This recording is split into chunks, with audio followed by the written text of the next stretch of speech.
हमें कब्र की तारीकियों से बड़ा डर लगता है मेरे अल्लाह में बड़ा डर लगता है। हम खुद अपने कंधों पे उठा के मुर्दों को जब कब्र में दफनाते हैं तो बड़ा डर लगता है। वही लोग जो बड़े बड़े कमरों में बड़े बड़े घरों में रहने के बावजूद भी बड़ा घर तलाश किया करते थे, उन्हें अपने एक छोटे से घर में भी सुकून नहीं मिलता था। वो कहते थे हमें तकलीफ होती, घुटन महसूस होती है, कमरा छोटा है।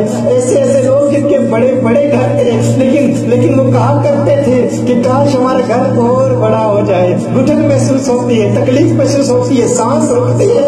ऐसे लोगों को भी कब्र की कोठरी में दफनाया है हमने मेरे अल्लाह, ऐसे लोगों को भी कब्र की कोठरी में दफनाया है। बड़े बड़े घर तलाश करने वाले, बड़े बड़े बंगले तलाश करने वाले, दुनिया की आसाइशें तलाश करने वाले एक मुद्दत से कब्रों में पड़े हैं। हम उनके नाम भी भूल गए हैं, कोई उनका जिक्र भी नहीं करता। मेरे अल्लाह हमने भी जाना है, हमने भी दुनिया को छोड़ना है। मेरे अल्लाह मरने वालों की मौत से इबरत पकड़ने की तौफीक दे दे मेरे अल्लाह, हमें तौबा की तौफीक दे दे मेरे अल्लाह, हमसे राज़ी हो जा मेरे अल्लाह। उस कब्र की काली कोठरी से बड़ा डर लगता है मेरे अल्लाह, हमसे राज़ी हो जा, हमसे राज़ी हो जा। दुनिया किस तरह से तकलीफ आती है हम बर्दाश्त नहीं कर पाते। हम